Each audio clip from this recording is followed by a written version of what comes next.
Weekly और monthly राशिफल के साथ साथ ज्योतिष, वास्तु, मंत्र आदि से जुड़ी वीडियोस रेगुलरली पाने के लिए चैनल को अभी सब्सक्राइब कीजिए और बेल नोटिफिकेशन पे भी क्लिक कीजिए ताकि नई वीडियो की नोटिफिकेशन आपको समय पर मिल जाए। ओम गणेशाय नमः। ओम नमः शिवाय। मैं निखिल ज्योतिषाचार्य आप सभी का मेरे चैनल पर पुनः स्वागत करता हूं। आशा करता हूं कि आप सभी स्वस्थ होंगे। महादेव की कृपा आप सभी पर सदैव बनी रहे। ये वीडियो कन्या यानी कि वर्गों के लिए बहुत विशेष है, क्योंकि वीडियो है नवंबर 2025 के मासिक राशिफल के बारे में। कैसा रहेगा नवंबर का महीना कन्या के लिए। जो मेरा मासिक राशिफल होता है वो प्रमुखतः जीवन की मुख्य चीज़ों पर आधारित होता है, जैसे कि सामान्य विश्लेषण, career, business, income, investment, love life, married life, students और सेहत।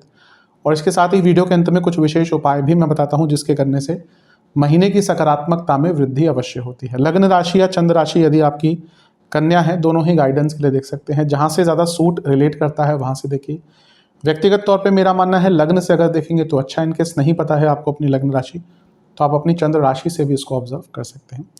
शुरू करते हैं अत्यंत महत्वपूर्ण राशिफल का सामान्य विश्लेषण के साथ। शुरू करते हैं सामान्य विश्लेषण के साथ। लग्न भाव पर नज़र डालते हैं। शनि की दृष्टि बनी रहेगी। शुक्र 2 तारीख को ही निकल जाएंगे तो उनकी हम चर्चा करेंगे, लेकिन शनि की दृष्टि बनी रहेगी। अच्छी चीज़ है कि ये शनि महीने के अंत में मार्गी हो रहे हैं, लेकिन एक सेंसिटिव चीज़ ये है कि शनि वक्री हैं और इस महीने में 2 ग्रह और वक्री होने वाले हैं, तो उनका इम्पैक्ट काफ़ी पड़ेगा। पहला जो गोचर है वो शुक्र देवता का ही होगा। एक नीच का ग्रह आपके लग्न से निकल जाएगा। कुछ रोग आदि तंग कर रहे थे वो दूर होंगे। कुछ कार्य अटक रहे थे, सोच में बहुत नेगेटिविटी आ गई थी, मैरिड लाइफ में बहुत दिक्कत बढ़ गई थी, उनसे थोड़ा सा छुटकारा मिलेगा। दूसरे घर के शुक्र हैं, स्वराशि के हैं, नीच भंग योग बना रहे हैं, क्योंकि स्वराशि के नीच के सूर्य के साथ बैठे हैं, तो ये नीच भंग बनता है। दूसरे घर में नीच भंग का बनना अर्थात धन से संबंधित समस्या का दूर होना। कोई पैसा फंसा था, कार्य क्षेत्र में कुछ प्रॉब्लम आ रही थी, एरियर्स रुके हुए थे आपके, बिजनेस में पैसा, सप्तम से अष्टम में नीच भंग बन रहा है, बिजनेस में कोई पेमेंट बड़ी अटकी हुई थी, कोई काम बनते बनते अटक रहे थे, वो कार्यों की पूर्णति हो सकती है। लेकिन दूसरे घर के शुक्र ऑफिस पॉलिटिक्स करवाते हैं। जैसे मैं हर बार कहता हूं, जब भी करियर से संबंध शुक्र का होगा ऑफिस पॉलिटिक्स होकर रहेगा, इसमें कोई दो राय नहीं। यहाँ पर इन दोनों पर राहु का प्रभाव है, तो ये दिखा रहा है कि हाँ आपका कुछ नॉर्मल से हटकर कार्य है। धन का लाभ यहाँ पे बहुत हो सकता है, तो ये एक अच्छी चीज़ है। शुक्र आपके नवमेश भी हैं, तो धन कमाने के नए अवसर भी मिलेंगे। लेकिन ये ध्यान रखना है कि शुक्र नीच के सूर्य के साथ कुटुंब भाव में है। घर में पैसों की बात को लेकर डिस्कशंस मत कीजिएगा, बहुत बड़े झगड़े होंगे, ईगो क्लैशेस भयंकर रूप के होंगे। इसके बाद होगा ग्रहों का वक्री प्रभाव शुरू। 10 तारीख को बुध वक्री हो जाएंगे। अब बुध का वक्री होना सभी के लिए थोड़ा प्रभाव लेकर आता ही है, क्योंकि बुद्धि के कारक हैं, लेकिन आपके लग्नेश और दशमेश हैं। इस कारण से आपके लिए उनकी प्रबलता कई गुना बढ़ जाती है, या आपके लिए उनकी विशेषता कई गुना बढ़ जाती है। अब देखिए, 10वें घर के स्वामी वक्री हुए और अष्टमेश के साथ बैठे हैं मंगल, तो ये कुछ लोगों के लिए जॉब जाने का कारक बन जाता है। इस साल के शुरुआत में जब ग्रहण लगे थे, फिर कुछ 2-3 घटनाएं घटी थी। मैंने कहा था कि कई लोगों की जॉब जाएगी, जिसमें मैंने ज़्यादातर मिथुन कन्या के बारे में कहा था। कई लोगों को बुरा लगा था, लेकिन जब जॉब गई और जब फिर कमेंट्स भी देखता हूँ, कंसल्टेशंस भी आती है, तो फिर वो खुद ही बोलते हैं कि हाँ आपने सही बताया था। देखिए, ज्योतिष के नाम पर अधिकतम आज के टाइम में क्या होता है ना चैनल्स पे, एक प्रकार से मोटिवेशनल स्पीक। आज 100 साल बाद ऐसा योग बना, अभी आपकी किस्मत पलट जाएगी, धन का खजाना, कुबेर का खजाना लुटने वाला है। वो ज्योतिष नहीं है। अगर एक ज्योतिषी आपको आगाह नहीं कर रहा, केवल वो आपको केवल झूठे सपने दिखा रहा है, तो केवल अपने व्यूज़ के लिए है। मैं हमेशा जब से मेरा चैनल बना है, मैंने नेगेटिव भी बताया है, पॉजिटिव बताया है, ताकि लोग तैयार हो जाते हैं। कई लोग कंसल्टेशन करते हैं, उनकी जॉब, अभी रिसेंटली कई लोगों की जॉब गई है, वो उन्होंने बोला आपने पहले ही बता दिया था, तो हम आगाह हो गए थे, हमने और जगह हाथ पांव मारना शुरू कर दी। तो ये फिर से अभी भी मिथुन कन्या के लिए सबसे ज़्यादा चांसेस हैं नवंबर के महीने में जॉब जाने के लिए। कन्या की हम बात करें, क्योंकि दशमेश आपके अष्टमेश के साथ हैं, वक्री हो गए, तो 10 तारीख के बाद से प्रॉब्लम्स। गुरु वक्री हो जाएंगे 11 तारीख को, तो इनकम के भाव में गुरु वक्री हो रहे हैं, तो इसका भी प्रभाव पड़ेगा। तो यानी कि ये टाइम है जब जॉब जाने की स्थिति बनना शुरू हो जाएगी। पैसा अटकना शुरू हो जाएगा, कुछ काम अटकने शुरू हो जाएंगे, आपको समझ ही नहीं आएगा कि जीवन किस प्रकार जा रहा है, किस तरफ जा रहा है। ये बहुत सेंसिटिव टाइम है 10 तारीख के बाद के 15-20 दिन, बहुत सचेत रहिएगा। लग्नेश का वक्री होना अष्टमेश के साथ सेहत की तरफ भी बुरा इशारा करता है, अटेंटिव रहिएगा। तो ये गुरु का वक्री होना भी ना बहुत ज़्यादा अच्छा नहीं है। मेरा प्रयास रहेगा कि क्योंकि इतने सारे ग्रह वक्री हैं, गुरु का वक्री होना एक अलग से वीडियो मैं बनाऊं, लेकिन बहुत अटेंटिव रहिएगा यहाँ पे। अच्छा, उच्च के गुरु वक्री हो रहे हैं, उच्च का ग्रह वक्री होना कभी भी अच्छा नहीं होता। नीच का ग्रह अगर वक्री हो जाता है ना, उसको उच्च के ग्रह से भी उच्चतम स्थान दिया जाता है। कई ऐसे शास्त्र हैं और मैंने देखा भी है, कई लोग हैं उनकी कुंडली में नीच का शनि, बहुत बड़े इंडस्ट्रियलिस्ट, एक व्यक्ति के कुंडली में नीच के बृहस्पति हैं और वक्री हैं। मैं अगर उनकी नेटवर्थ बताऊं तो लोग हैरान हो जाएंगे, और लोग कहते हैं कि नीच का ग्रह बुरा होता है। तो उच्च का ग्रह लेकिन अगर वक्री होता है ना, तो उसकी स्ट्रेंथ कम हो जाती है। तो यहाँ पे इनकम आदि पर प्रभाव एक नेगेटिव आ सकता है, बहुत बहुत ज़्यादा केयरफुल रहिएगा। इसके बाद 16 नवंबर को सूर्य का गोचर होगा और वो आगे बढ़ जाएंगे, तीसरे घर में आ जाएंगे। ये अच्छा है एक तरह से, क्योंकि मंगल सूर्य का मिलन तीसरे भाव में अच्छा होता है। जो प्रॉब्लम्स आ रही होंगी ना, उससे लड़ने का मौका मिलेगा। लेकिन 23 नवंबर को एक ऐसी चीज़ होगी जो आपके लिए थोड़ी खतरनाक हो सकती है। आपके लग्नेश पतित हो जाएंगे, पिछली राशि में गिर जाएंगे जाके। लग्नेश का पतित होना, किसी भी ग्रह का पतित होना बहुत सेंसिटिव होता है। अभी जैसे गुरु आगे आगे ना अतिचारी होने के कारण, वैसे ही वक्री ग्रह कभी कभी पीछे गिर जाता है। मैं कई बार इसको समझाता हूँ, रेट्रोग्रेडेशन की थ्योरी है। मेरा प्रयास रहेगा जो दूसरा चैनल है उस पर मैं कभी रेट्रोग्रेड प्लैनेट्स के बारे में समझाऊँ। अभी बहुत ज़्यादा वीडियोस उस पर नहीं डाल रहा, लेकिन कोशिश है कि उस पर भी रेगुलर वीडियोस आना शुरू हो जाए। तो यहाँ पे आपको बहुत केयरफुल होना है। फिर से अर्थ त्रिकोण में है, मारक भाव में है, करियर और सेहत दोनों पर ही नेगेटिव इम्पैक्ट पड़ेगा। वाणी को लेकर 23 तारीख के बाद बहुत शांत रहिएगा, मतलब कि मौन व्रत रख सकते हैं तो अच्छा, क्योंकि जो बोलेंगे गलत बोलेंगे या लोग उसको गलत समझेंगे। 26 नवंबर को शुक्र का गोचर होगा और शुक्र आपके तीसरे घर में आ जाएंगे। ठीक है, कोई बुरा नहीं है। अगर जॉब में कोई दिक्कत आती भी है, यहाँ से संभलने का मौका मिल जाएगा। मैं ये कहूँगा कि अपने बॉसेस से बनाकर रखिएगा। नवम पर मंगल सूर्य का प्रभाव है, तो ये इसमें क्या हो सकता है ना कि वैसे ही स्थिति खराब है और आपकी बॉसेस से भी झड़प हो गई, तो फिर अगर निकालने की बात आती है और गाज आप पे ही गिरेगी फिर। इसलिए थोड़ा सा अपने बॉसेस से बना कर रखिएगा। मैं हमेशा कहता हूँ कि अगर आप जॉब कर रहे हैं और आप डिप्लोमेटिक नहीं हैं, यकीन मानिए या तो आप एकदम एक्स्ट्रा ऑर्डिनरी टैलेंटेड हो कि भाई आपको कोई छू नहीं सकता, अदरवाइज अगर आप जॉब करें और आप डिप्लोमेटिक नहीं हैं, आगे बढ़ना बहुत मुश्किल हो जाता है। एक बैटल फील्ड लगने लग जाती है। मैंने कई लोगों को देखा है जो बहुत डिप्लोमेटिक हैं और बिना तो नहीं, कुछ स्किल्स कम भी होते हुए बहुत आगे पहुंचते हैं। अब खैर ये भी एक कला ही है, डिप्लोमेसी सबके पास नहीं होती। एटलीस्ट अगर आप डिप्लोमेटिक नहीं, आप ये कर सकते हैं कि आपके दुश्मन ना बढ़े, इस चीज़ का ध्यान दीजिएगा। 28 को शनि मार्गी हो जाएंगे, बहुत बहुत लाभ मिलेगा। लाभ तो क्या, एक राहत मिलेगी। और बुध मार्गी हो जाएंगे 29 को लग्नेश, तो महीने के अंत के बाद या जैसे कि दिसंबर से चीज़ें ठीक हो जाएंगी। लेकिन ये जो कालखंड है ना, बहुत सजग रहना है, बहुत संभल कर रहना है। विशेष परीक्षण, ये ऐसा महीना है जब आपको डिस्कशंस करनी है और थोड़ा आध्यात्म का भी सहारा लेना है। अपनी नॉलेज को गेन कीजिए। ऐसा लग रहा है आपने सीखना बंद ही कर दिया। शुरुआती भाग में धन बहुत आ सकता है। एक ही चीज़ मैं आपको कहूँगा कि गाइडेंस ढूंढिए।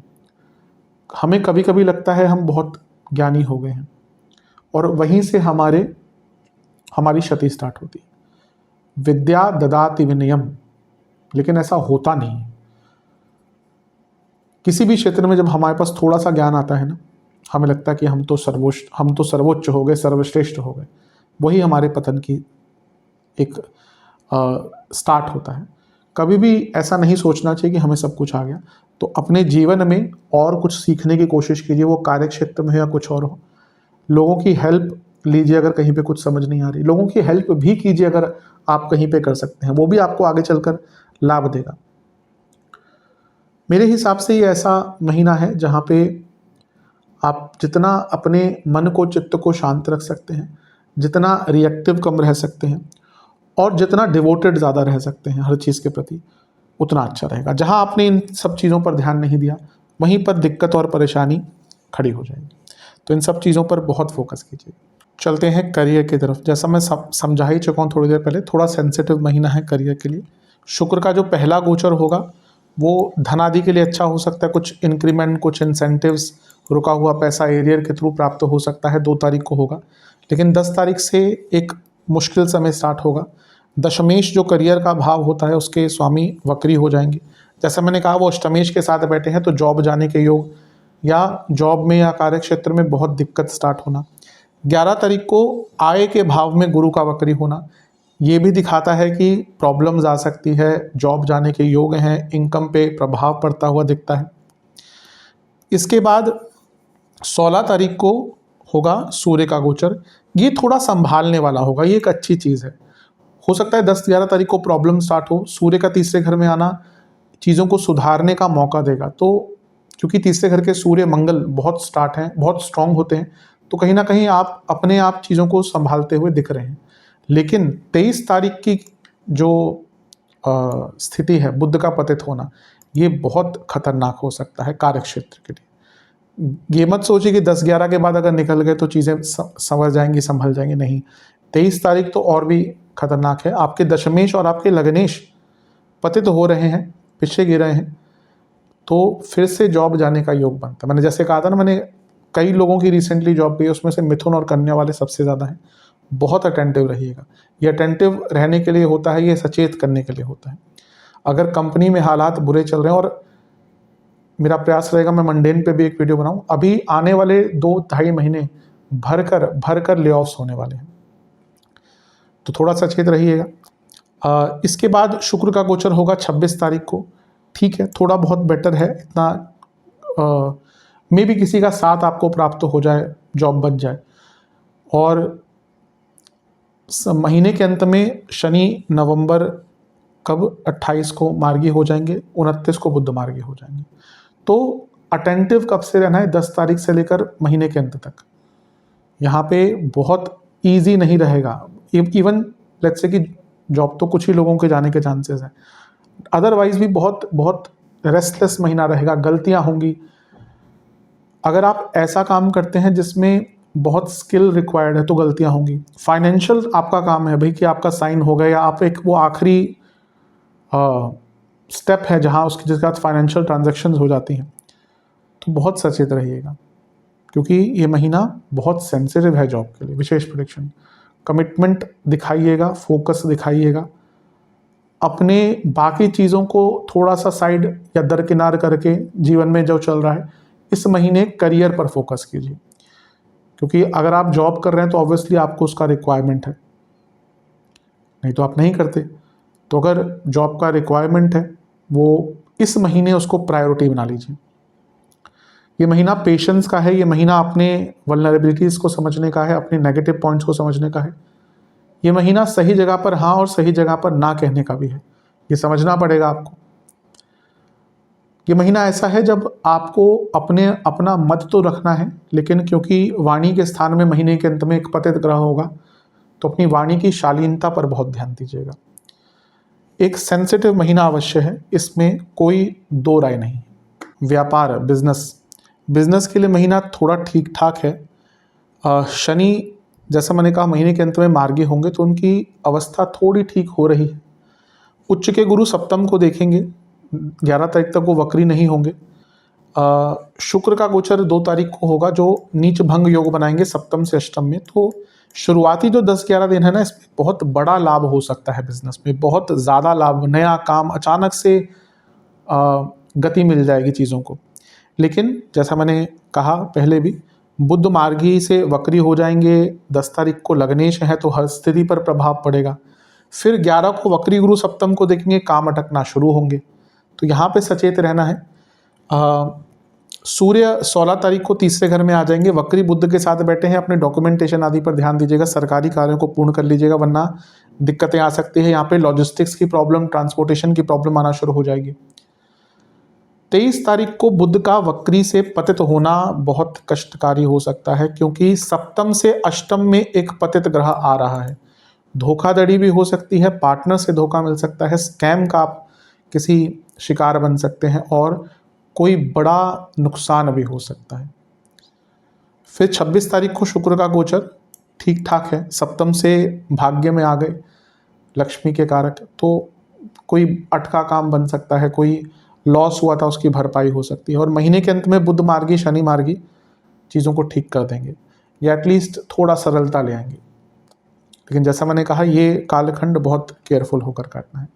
विशेष प्रेडिक्शंस, आगे बढ़ने का महीना, इसमें कोई दो राय नहीं है, लेकिन वो चीज़ जो है वो 10-11 तारीख तक ही ज़्यादा रहेगी। उसके बाद तो आपको रिस्क नहीं लेने, बदलाव करने की कोशिश कीजिए। जो चीज़ें क्लियर नहीं है उनको क्लियर करने की कोशिश कीजिए, नया सीखिए, सस्टेनेबल बनिए। अभी लगता है कि आप उत्साह में चीज़ें स्टार्ट कर देते हैं पर वो सस्टेन नहीं कर पाते, इस पर विचार कीजिए। कम्युनिकेशन पर ध्यान दीजिए। लिखा पढ़ी के काम जैसे ही बुध वक्री होंगे दिक्कत आना शुरू हो जाएगी।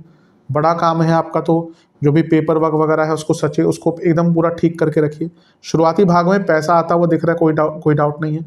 शुरुआती भाग में जब नीच भंग बनेगा, हो सकता है सरकार से भी आपको कोई काम मिल जाए, बल्कि जो कंपनीज चाहती हैं कि भाई सरकार का कोई काम मिल जाए, कोई कॉन्ट्रैक्ट मिल जाए, वो भी हो सकता है। जितना हो सके अपने कम्युनिकेशन को क्लियर रखिए, वो अपने पार्टनर्स के साथ हो या बाकी लोगों के साथ। बहुत बुरा महीना नहीं है, लेकिन 10 तारीख के बाद बहुत केयरफुल रहना है, केयरफ्री नहीं, केयरफुल रहना है। चलते हैं इनकम, इन्वेस्टमेंट और एक्सपेंसेस की तरफ। जहाँ तक इनकम की बात है, ये महीना ठीक है। शुरुआती 10-11 दिन बहुत अच्छे हैं, पैसा आएगा, खूब पैसा आएगा। इन्वेस्टमेंट के लिए शुरुआती 10 दिन बहुत अच्छे हैं, बीच के 10 दिन बिल्कुल अच्छे नहीं है, अंतिम 10 दिन में भी ज़्यादा इन्वेस्टमेंट मत कीजिएगा। जहाँ तक खर्चों की बात है, कम्युनिकेशन की चीज़ों पर, वो आपका लैपटॉप हो गया, मोबाइल हो गया, इनमें कुछ खर्चा हो सकता है, कुछ ख़राब हो सकता है। घर में अगर आपके बच्चे हैं तो उनके चीज़ों पर, उनके वस्तुओं पर खर्चा बहुत होगा। आप अपने पार्टनर के लिए बहुत कुछ स्पेशल करने का प्रयास करेंगे, उस पर खर्चा होगा। वाहन पर खर्चा होता हुआ दिख रहा है। इलेक्ट्रिसिटी, इलेक्ट्रिक इक्विपमेंट्स पे खर्चा होता हुआ दिख रहा है। घर के सामान, स्पेशली खाने पीने के चीज़ों को लेकर, किचन को लेकर, या जैसे कुछ स्पेसिफिक कोई आपके घर का एरिया है उसमें आपको मे बी थोड़ा मॉडिफिकेशन करना पड़े इस महीने, या कुछ ऑलरेडी आप प्लान कर रहे होंगे, उसको लेकर खर्चा होगा। सरकारी कार्यों को लेकर खर्चा बहुत होगा इस महीने, और इसके साथ ही ओवरऑल यात्राओं को लेकर बहुत ज़्यादा खर्चा होगा। चलते हैं लव एंड रिलेशनशिप की तरफ। नो कॉन्टैक्ट सिचुएशन चांसेस हैं। अगर बातचीत बंद हो गई थी, बिल्कुल चांसेस है, पूरा ही महीना अच्छा है चीज़ों को ठीक करने के लिए। नए रिलेशनशिप के चांसेस शुरुआती भाग में थोड़े हैं, फिर महीने के अंत में एकदम 25-26 तारीख के बाद। जो लोग रिलेशनशिप में हैं, एक अच्छी चीज़ है कि शनि जो पंचमेश है वो मार्गी अवस्था की तरफ जा रहे हैं। लेकिन अगर हम देखें तो 11 तारीख को गुरु वक्री हो जाएंगे, उनका प्रभाव बहुत अच्छा नहीं होगा। जो कारक हैं रिलेशनशिप के शुक्र, वो नीच के ग्रह के साथ आएंगे। ठीक है, वो नीच भंग बनाएंगे, वो पैसे वैसे के लिए बहुत अच्छा है। रिलेशनशिप में थोड़ा इसके कारण ईगो क्लैशेस होती है। 11 की हमने बात कर ली। बुध भी वक्री हो जाएंगे क्योंकि लग्नेश हैं, 10 तारीख को वक्री होंगे और मंगल के साथ बैठे हैं। तू मैं आर्ग्यूमेंट्स बहुत बढ़ेंगे। तो कह सकते हैं कि ये महीना आर्ग्यूमेंट्स, एग्रेशन, ईगो क्लैशेस से भरा होगा। सूर्य का गोचर जब होगा 16 तारीख को, कोई बहुत विशेष इम्पैक्ट नहीं होगा, लेकिन क्योंकि सूर्य मंगल कम्युनिकेशन के भाव में है तो उग्रता तो बढ़ेगी, और वो कम्युनिकेशन के कारक के साथ बैठे हैं बुध, जो ऑलरेडी वक्री हैं। लेकिन पतित तो होना बुध का 23 तारीख को, वो वक्री तो रहेंगे तब भी, और वो शुक्र के साथ बैठ गए जो कारक हैं। तो यहाँ पे ना कुछ लोगों के ब्रेकअप हो सकते हैं 23 तारीख के आसपास। थोड़ा सेंसिटिव टाइम होगा 23 तारीख से 4-5 दिन पहले, 4-5 दिन बाद तक सचेत रहिए। 26 को शुक्र का गोचर होगा, ठीक ठाक है, कोई बहुत ज़्यादा पॉजिटिव नेगेटिव नहीं कहूँगा। लेकिन बुध का मार्गी होना, अच्छा पहले शनि का मार्गी होना 28 तारीख को, फिर 29 को बुध का मार्गी होना, यानी कि महीने के अंत में चीज़ों को ठीक करने का अवसर मिल जाएगा। तो आपको प्रयास यही करना है कि पहले तो 10-11 तारीख के आसपास बहुत सचेत रहें, फिर 23 तारीख के आसपास बहुत सचेत रहें। विशेष प्रेडिक्शन, ये महीना इम्पेशेंस बहुत रहेगी, इसके कारण दिक्कत बढ़ेगी। आप बहुत कंप्लेनिंग हो जाएंगे, टॉक्सिसिटी बहुत ज़्यादा दिख रही है। ऐसा लग रहा है एक दूसरे को समझ नहीं पा रहे, एक दूसरे के बारे में सोच नहीं रहे। अगर आप पार्टनर एक रिलेशनशिप में है तो एक दूसरे के चीज़ों का, वो कुछ भी हो, वो किसी भी प्रकार का प्लेजर हो, किसी भी प्रकार का डिज़ायर हो, उसको पूर्ण करने का आपको प्रयत्न करना चाहिए। अदरवाइज़ आप मत रहिए रिलेशनशिप में। रिलेशनशिप का मतलब कमिटमेंट, कमिटमेंट का मतलब एक दूसरे का ख्याल रखना। केवल दिखावे के लिए और सोशल मीडिया पर पिक्चर क्लिक करने के लिए और डालने के लिए अगर उसका नाम रिलेशनशिप होता है तो गलत चीज़ है। अधिकतम जो लोग बहुत ज़्यादा एक्टिव रहते हैं ना रिलेशनशिप के मामले में इंस्टाग्राम वगैरह पे, उनका अपना जो रिलेशनशिप है एक्चुअली में बहुत ख़राब रहता है। ये एक सत्यता है, ये तो एक थ्योरी भी है, कुछ स्टडीज़ भी रही है और ये मैंने देखा भी है जीवन में कि कई लोग बहुत ज़्यादा ऐसा पिक्चर्स क्लिक करते हैं सोशल मीडिया पे और आंतरिक रूप से, बल्कि मैं तो यहाँ तक देखा है, ये तो मैं मैरिड लाइफ की बात कर रहा हूँ, 2 दिन पहले एकदम प्रोफाइल पे बहुत चीज़ें डाली हुई हैं और 2 दिन बाद डाइवोर्स फाइल कर रहे हैं। तो इसलिए एक दूसरे का साथ दीजिए, दिखावे के लिए नहीं, सत्यता के लिए। एक दूसरे के लिए प्रेजेंट रहिए, एक दूसरे के लिए सपोर्टिव रहिए। रिलेशनशिप आज के टाइम में चलाना ईजी नहीं है। तो अगर आप हैं रिलेशनशिप में तो ये मान के चलिए, पहले तो ये मान के चलना चाहिए कि हाँ, रिलेशनशिप अपने आप में एक बड़ा टास्क है। तो इन सब चीज़ों पर अगर आपने ध्यान दिया तो ठीक है, वरना तो प्रॉब्लम्स बढ़ेंगी। वैवाहिक जीवन की तरफ चलते हैं। बहुत श्रेष्ठ महीना नहीं दिख रहा। ऑलरेडी कन्या वालों को बहुत दिक्कत आ ही रही होगी।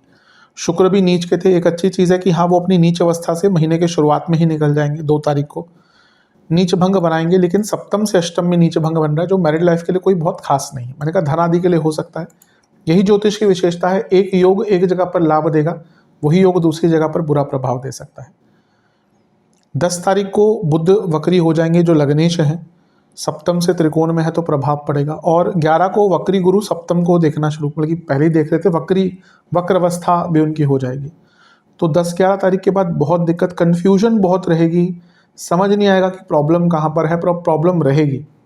कन्फ्यूजन, मिसकम्युनिकेशन, एक दूसरे से अलगाव, भयंकर ईगो क्लैशेस का महीना है, भयंकर मनी मैटर्स को लेकर झगड़े होने का महीना है। मैं सबको ये बोलता हूँ, विवाह से पहले मनी मैटर्स सुलझाइए। आप 2 साल बाद शादी कीजिए, लेकिन पहले फाइनेंशियल स्टेबल हो जाइए। दूसरा, जिससे विवाह कर रहे हैं उससे एक बहुत अच्छी फाइनेंशियल डिस्कशंस होनी चाहिए और फाइनेंशियल प्लानिंग होनी चाहिए। आज की डेट में लोग शादी करने के लिए इतने आतुर हो जाते हैं ना कि हाँ अभी करनी है, अभी करनी है रिलेशनशिप के बाद, और बाद में प्रॉब्लम्स आती हैं।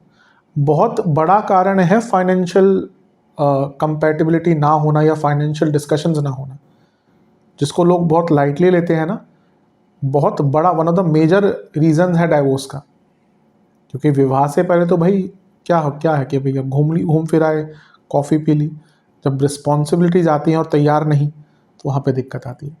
तो डिस्कशंस करिए, प्रॉब्लम है उसको कब, देखिए ऐसा है कि डिस्कशन से कभी कभी चीज़ें ठीक भी हो जाती हैं, एटलीस्ट एक दूसरे का पॉइंट ऑफ व्यू समझ जाएंगे।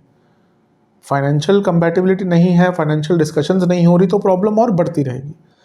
तो फाइनेंशियल डिस्कशंस कीजिए इस महीने, वरना दिक्कत होगी। इसके बाद सूर्य का गोचर होगा, कोई बहुत विशेष प्रभाव नहीं, लेकिन सप्तम से त्रिकोण में है तो उग्रता रहेगी। बुध का पतित होना बहुत खतरनाक हो सकता है। ऑलरेडी देखिए शनि सप्तम में चल रहे हैं, तो कोई बहुत अच्छा तो नहीं होता उनका, और सप्तम से अष्टम में उनका वक्री और पतित हो जाना, बुध का लग्नेश का वक्री और पतित हो जाना शनि से, जो सप्तम भाव में है, तो ये ऑलरेडी इंडिकेट कर रहा है कि जिनका बहुत दिक्कत चल रही थी ना, वो डाइवोर्स की तरफ बढ़ सकते हैं यहाँ पे इस महीने के 23 तारीख के आसपास। 26 को शुक्र का गोचर ठीक ठाक है। महीने के अंत में शनि मार्गी बुध मार्गी, तो थोड़ा सा रिलीफ मिलेगा, ऐसा नहीं कि सब ठीक हो जाएगा, थोड़ा रिलीफ मिलेगा। विशेष प्रेडिक्शन, ये महीना ऐसा है जहाँ पे टाइमिंग का ध्यान देना है कि आप कहाँ पे क्या बोल रहे हैं, बहुत इंपॉर्टेंट है। थोड़ा पैशनेट रहिए, इम्परफेक्शंस को एक्सेप्ट कीजिए। कोई भी व्यक्ति परफेक्ट नहीं है।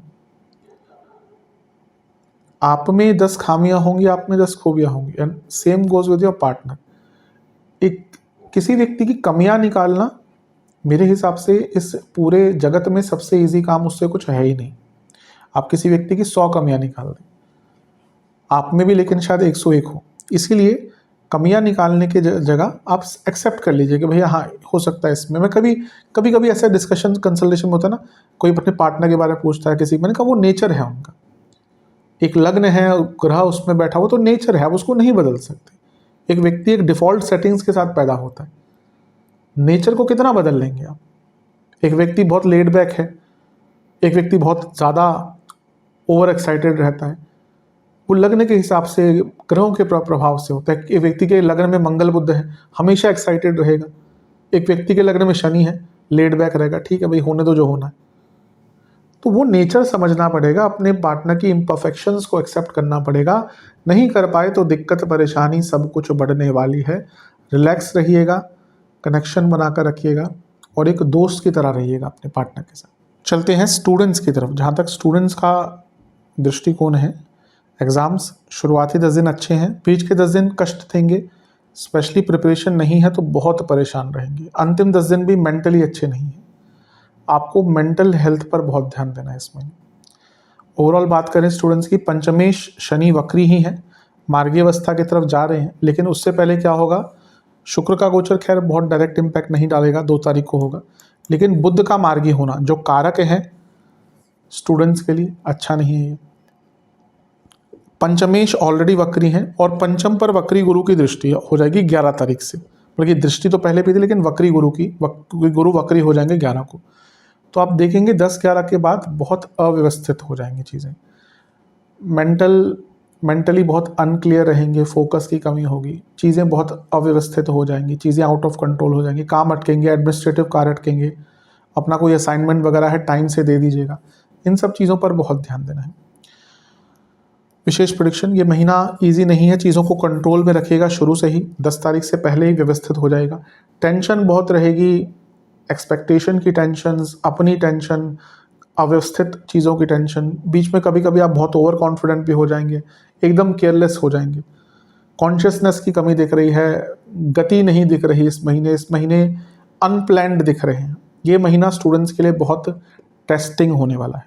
सेहत की तरफ चलते हैं। जहाँ तक सेहत की बात है, ये महीना थोड़ा कष्टकारी है। बुध का वक्री होना, फिर पतित हो जाना 23 तारीख को, लग्न का ऑलरेडी शनि द्वारा दृष्ट होना जो वक्री हैं और रोगेश हैं,